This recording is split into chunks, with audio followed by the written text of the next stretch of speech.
Hello जी, राम राम जी सभी को। हर हर महादेव, ओम नमः शिवाय। कल हमने दूसरा अध्याय पढ़ा था जिसमें भगवान शिव ब्रह्मपुत्र सनत कुमार है जो उसको किस तिथि को कौन सा व्रत और किस दिन किसकी पूजा करनी चाहिए इन सब के बारे में बताया था। तो आज हम तीसरा अध्याय में नक्त व्रत के बारे में पढ़ेंगे जिसमें भगवान शंकर है जो सनत कुमार को नक्त व्रत की कथा सुनाते हैं और उसके बाद नक्त व्रत के बारे में भगवान शंकर को जी हैं जो सनत कुमार से क्या बताते हैं। तो शुरू करते हैं। सनत कुमार भगवान शंकर से बोले, आपने व्रत समुदाय का उद्देश्य बताया। संत कुमार जो सनत कुमार थे भगवान शंकर से बोले, आपने व्रत समुदाय का उद्देश्य बताया परंतु मेरी जिज्ञासा शांत नहीं हुई। आप विस्तार पूर्वक इन व्रतों को बताने की कृपा करें। आप खोल कर मुझे समझाइए जिससे सुनकर मैं कृतकृत्य हो जाऊं। सनत कुमार की प्रार्थना पर भगवान महादेव बोले, जो भक्त सावन मास को नक्त व्रत कर व्यतीत करता है वह संपूर्ण वर्ष इस नक्त व्रत का फल भोगता रहता है। दिन की समाप्ति से 3 घड़ी पहले रात्रि भोजन को नक्त व्रत कहा जाता है। नक्त व्रत किसे कहा जाता है? दिन की समाप्ति से 3 घड़ी पहले रात्रि भोजन को नक्त व्रत कहा जाता है। नक्त व्रत भोजन में सूर्य अस्त होने से 3 घंटे पहले के समय को छोड़कर शेष समय लिया जाता है। सूर्यास्त से पहले के 3 घंटों को संध्या काल कहा जाता है। संध्या काल में आहार, मैथुन, निद्रा और स्वाध्याय करना वर्जित है। अब मैं तुम्हें गृहस्थ और सन्यासी के भेद से नक्त भोजन की 2 प्रकार की व्यवस्था बताता हूँ। ध्यानपूर्वक सुनो। जब सूर्यदेव के मंद होने पर अपने शरीर की छाया दुगनी हो जाए उस समय को सन्यासी के लिए नक्त भोजन व्रत कहा है। शास्त्रों में गृहस्थ के लिए नक्षत्र के उदय होने पर रात्रि भोजन करने को नक्त भोजन व्रत कहा है। शास्त्रों में सन्यासियों के लिए रात्रि काल में भोजन निषिद्ध हो जाने से दिन के अष्टम भाग में भोजन करना बताया है। गृहस्थी को विधि द्वारा रात्रि में नक्त व्रत का भोजन करना चाहिए। सन्यासी, विधवा, विधुर को सूर्यास्त से पहले ही भोजन करने का विधान है। पुत्रवान आश्रयहीन तथा स्त्री विहीन पुत्रवान विधुर को रात्रि में भोजन करना निषिद्ध है। श्रावण मास में नक्त व्रत करने वाले प्राणी उत्तम गति को प्राप्त होते हैं। श्रावण मास के प्रारंभ होने पर प्रतिपदा तिथि में प्रातःकाल मनुष्य यह प्रतिज्ञा करे कि मैं पूरे श्रावण मास में ब्रह्मचर्य का पालन करूंगा तथा प्रतिदिन स्नान करूंगा। नक्त व्रत रात्रि शयन तथा अन्य प्राणियों पर दया भाव रखूंगा। वह यह भी संकल्प करे कि यदि मैं इस व्रत के प्रारंभ होने के बाद और इस व्रत की समाप्ति से पूर्व मर जाऊं तो हे भगवान उस स्थिति में आपके प्रसाद से मेरा व्रत परिपूर्ण हो जाए। नक्त व्रत करता हुआ प्राणी मुझे अति प्रिय हो जाता है।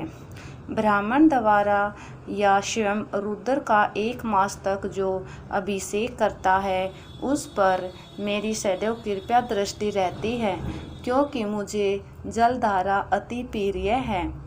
श्रावण मास में जो प्राणी अधिक स्वादिष्ट भोजन या उपयोगी वस्तु ब्राह्मण को देता है वह मुझे बहुत प्रिय है। हे सनत कुमार, अब मुझसे उत्तम लक्ष्य पूजा विधि को ध्यानपूर्वक सुनो। लक्ष्मी की इच्छा प्राप्ति वाला मनुष्य विलोप पत्रों से, शांति की कामना करने वाला मनुष्य दुर्वाओं से तथा आयु की इच्छा वाला मनुष्य चंपा के फूलों से भगवान श्री हरि की पूजा अर्चना करे। विद्या की इच्छा रखने वाला व्यक्ति मल्लिका तथा चमेली के फूलों से पूजा अर्चना करे। तुलसी दल से भगवान श्री हरि और मैं स्वयं प्रसन्न होते हैं। पुत्र की कामना रखने वाले व्यक्ति कटेरी के फूलों से पूजा अर्चना करें। जिसे बुरे बुरे शौपन दिखाई देते हों वह उनके नाश के लिए उत्तम धान्य से पूजा अर्चना करे। देव के सम्मुख रंगबल्ली, पद्म, स्वास्तिक और चक्कर आदि बनाकर भगवान विभु की पूजा अर्चना करें। संपूर्ण कामनाओं की पूर्ति के लिए सब पुष्पों से मनुष्य को पूजा अर्चना करनी चाहिए। लक्ष्मी पूजा करने से मैं सदा प्रसन्न रहता हूँ। अंत में उद्यापन करना चाहिए। उद्यापन के लिए मंडप बनवाकर उसके तीसरे भाग में वेदी बनानी चाहिए। पुण्य वाचन कर आचार्य का वरण करना चाहिए। मंडप में बैठकर रात्रि जागरण कर वेद पाठ कराना चाहिए। वेदी पर उत्तम चतुर्लिंग तोबधर बनवाकर उसके मध्य भाग में चावले से सुंदर कैलाश का निर्माण करना चाहिए। उस वेदी में यथास्थान तांबे का कलश स्थापित करना चाहिए। उसमें पंच पल्लव तथा सूक्ष्म वस्त्र रखने चाहिए। उसमें भगवान शंकर की श्रवण की मूर्ति को पंचामृत से स्नान कराकर स्थापित कर अर्चना करें। नैवेद्य युक्त धूप, दीप, गीत, वाद्य, नृत्य तथा वेद शास्त्र पुराण द्वारा रात में जागरण करना चाहिए तथा प्रातःकाल होने पर स्नान करना चाहिए। पवित्र शास्त्रोक्त विधान से वेदी बनानी चाहिए। तिल, घी, पायस, मलमूत्र, गायत्री, शिव सहस्त्र नाम से हवन करना चाहिए। जिस मंत्र से पूजन किया है उसी मंत्र से हवन करना चाहिए। खांड, घी, चावल से हवन करना चाहिए। हवन समाप्ति पर पूर्ण आहुति देनी चाहिए। प्रातः वस्त्र, अलंकार, आभूषण से आचार्य का अर्चन करना चाहिए। ब्राह्मणों का पूजन कर उन्हें दक्षिणा देनी चाहिए। जिन मंत्रों से भगवान शिव की लक्ष्य पूजा की है उन चीज़ों को दान करना होता है। स्वर्ण निर्मित भगवान शंकर की मूर्ति का अर्चन करें। यदि 1 महीने तक दीप जलाया हो तो उसको दान में देना चाहिए और संपूर्ण इच्छाओं की सिद्धि हेतु स्वर्ण की बत्ती, चांदी का निर्मित दीप बनवाकर उसमें गऊ का घी भरकर दान देना चाहिए। ब्राह्मणों को भोजन कराकर दक्षिणा दें। इस प्रकार जो मेरी अर्चना करता है मैं उस पर सदैव प्रसन्न रहता हूँ। जो मनुष्य सावन मास में अपनी प्यारी वस्तु का त्याग करता है और वह मुझे अर्पण की जाती है तो हे मुने उस फल को सुनो। इस लोक में तथा परलोक में वह वस्तु लाख गुना होकर मिलती है। निष्काम भाव से त्यागने पर उत्तम गति की प्राप्ति होती है। जो भक्त मेरा रुद्री पाठ करता है वह प्रति अक्षर करोड़ वर्ष तक रुद्रलोक में निवास करता है। पंचामृत के अभिषेक से मोक्ष की प्राप्ति होती है। सावन मास में धरती पर सोने वाले मनुष्य को हाथी से बनी हुई या चंदन निर्मित नवरत्न से जड़ी हुई मृदु गरुड़ चिह्न वाली रूह से भरी कपड़े की रजाई और तकियों से संपन्न सैया प्राप्त होती है। वह सैया उसे सुंदर स्त्री, अन्न और रत्नों से विभूषित मिलती है। सावन मास में जो आदमी ब्रह्मचर्य का पालन करता है उसका वीर्य अत्यधिक पुष्ट हो जाता है।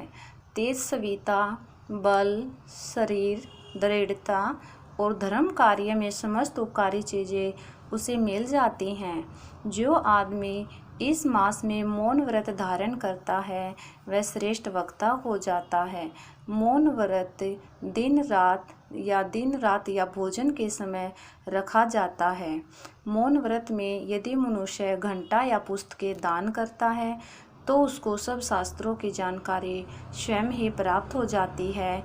वह मौन व्रत के प्रभाव से बृहस्पति के समान बुद्धि वाला बन जाता है। मौन व्रत करने वाले मनुष्य किसी से कलह नहीं होती। तो आज हमने नक्त व्रत के बारे में पढ़ा है, जो कि सायंकाल के 3 घंटे से पहले भोजन करके रखा जाता है।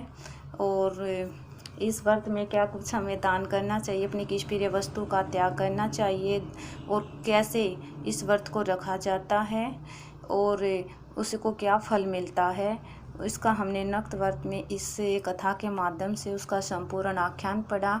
अगर आपको वीडियो अच्छी लगे तो इसे लाइक करना, शेयर करना और चैनल को सब्सक्राइब ज़रूर करना।